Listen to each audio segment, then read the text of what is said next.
조금 전에 동료 의원께서도 질의를 하셨는데요. 유명 골프 리조트 회장 아들 미성년자 대상으로 성매매를 하고 여성 37명과의 성관계를 몰카로 불법 촬영해서 기소된 사람, 이 변호 맡으신 것에 대해서 저도 질문이 있는데요. 이 사건 최종적으로 유죄와 징역형 확정이 됐고요. 이런 불법 촬영과 성매매가 피해자들의 인격을 말살하는 행위다라고 하는 것은 인정하시는 거죠? 네. 아까 여성 인격 말살한 파렴치한을 변호한 분이 인권보호기관 수장을 하는 거 좀 부적절한 거 아닙니까? 이렇게 질문을 다른 분이 하셨더니 피고인은 방어권이 있고 그것도 헌법상 인권이다 이렇게 답변을 하셨었고요. 보니까 슬라이드 보여주시면 같은 취지의 답변서도 제출하셨더라고요. 변호사가 정당한 방법으로 변호를 했다면은 그거는 인권 보호에도 부합한다 이렇게 답변을 하셨죠. 네, 그렇습니다. 네, 저는 사실 저도 변호사 출신인데요. 좀 재밌는 답변이라고 생각을 했습니다. 일단 후보자님, 이 사건 인권 보호를 위해서 수임하신 건가요? 아니면 고액의 수임료를 받고 맡으신 건가요? 사실 저는 그 금액과는 저는 관계 없이 그 법무법인하고 계약을 했습니다. 그래서 고액 수임료와는 저는 관계가 없습니다. 그건 똑같습니다. 그러면은 수임료 하나도 안 받고 이거 무료로 변론을 하셨나요? 아니, 그건 그 법무법인에서 받았지만은 금액이 얼마이나 여부가는 저와 제가 받는 그 뭐라 그럴까요? 그거랑은 큰 관계가 없는 사안입니다. 이거 통상 확정금으로 하면 1심 착수금에만 5천만 원 이상 받았을 것 같고 그 법무법인이요, 월급 주신 그 법무법인이 타임 차지로 청구했으면은 수억 원이 청구됐을 것 같은데 그렇게 법무법인이 돈을 벌어서 후보자께 월급을 드렸는데 이거 상관없다, 나는 인권 보호를 증진한 거다? 제가 그 말씀을 드리는 거는 네네. 그래서 일단 두 번째 질문 드리고 나중에 모아서 답변을 해주세요. 이 피고인이 후보자가 아니면 변호인 조력권이라고 하는 헌법상의 기본권을 행사할 수 없는 상황이었나요? 그렇지는 않았겠죠. 네, 제가 보니까 불법 촬영한 사건이 변호인이 11명, 후보자 포함해서 로펌이 4개가 선임돼 있었고요. 성매수하고 마약한 사건은 후보자 포함해서 변호인이 14명이었습니다. 돈이 너무 많아서 변호사를 동시에 막 10수명씩 선임할 수 있는 사람이었는데 이런 피고인의 변호인 조력권이 뭐 얼마나 긴급한 인권이어서 평소에 그렇게 비판해 오신 성매매 사건의 변호를 맡았단 말씀인지 저는 그게 좀 이해가 가지 않았고요. 그 공직 후보자 청문회 때 법조인 출신 후보자들이 후보자와 비슷한 취지로 답변하시는 경우를 많이 봤습니다. 그러니까 물론 변호사가 피의자 변호하는 게 위법도 아니고 뭐 영업의 자유의 영역이죠. 그리고 모든 피의자에게는 변호인 조력권이 있는 것도 맞습니다. 그러나 모든 피고인이 변호인 조력권을 가진다는 것과 이런 인격말살, 성매매, 불법 촬영 범죄자를 변호해서 돈을 벌고 이익을 추구한 사람이 인권보호기관의 수장이 될 자격이 있는가? 이 두 개는 완전히 별개의 문제거든요.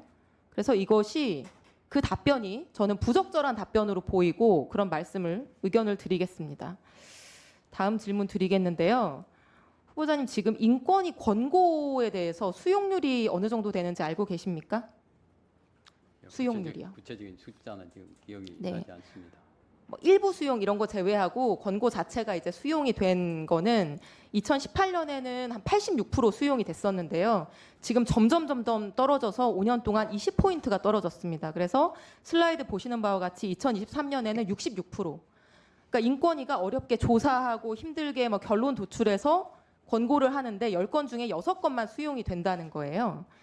근데 불수용한 사례들을 보면은 뭐 여성 프리랜서가 출산을 이유로 일방적인 계약 해지를 당했는데 이게 출산 불이익 대책 수립하고 복귀 방안 마련해라. 근데 불수용. 휠체어 이용 장애인을 위해서 경사로를 설치하라. 불수용. 그러니까 상식적인 내용이라고도 볼 수 있는데 합리적인 이유 없이 거절한 경우가 많거든요. 인권위 권고가 이렇게 실효성 떨어지는 문제 어떻게 해결하면 좋겠습니까? 방금 말씀하신 우리 의원님께서 말씀하신 점을 유념해서 앞으로 보다 적극적으로 그 노력을 하도록 하겠습니다. 제가 21대 국회 때도 운영위원으로 활동을 하면서 이런 같은 고민을 하다가요. 인권위 권고의 실효성을 높일 수 있게 하는 법안이 좀 필요하겠다. 이렇게 해서 인권위원회법 개정안을 발의한 적이 있는데 알고 계십니까? 예. 네. 어떤 내용이죠? 그 구체적으로는 제가 기억이 지금 안 나네요. 제가 참 송구스럽습니다.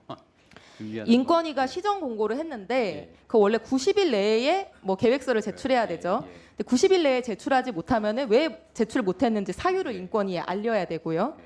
또 인권위가 시정 공고 내린 사실을 공표하면은 그 권고 받은 기관도 예. 홈페이지에 그 사실을 게시하고 또 정당한 이유가 전혀 없는데 시정 공고를 따르지 않는다라고 하면은 시정 명령도 하고 과태료도 부과할 수 있게 하는 내용입니다. 예. 이 법안에 대해서는 뭐 찬성 의견도 있고 반대 의견도 당연히 있을 수 있는데요. 후보자는 어떻게 생각하시나요? 일단 그 제 혼자 결정한 사안은 아니기 때문에 그 위원님께서 오늘 말씀해 주시는 내용을 적극적으로 한번 필요성이 있을 수 예, 있다는 부분, 예. 고려 네, 일단 필요성이 있다는 예, 거 인정하시나요? 위원님 말씀에 그 고려할 만한 충분한 사유가 있다 이런 생각이 듭니다.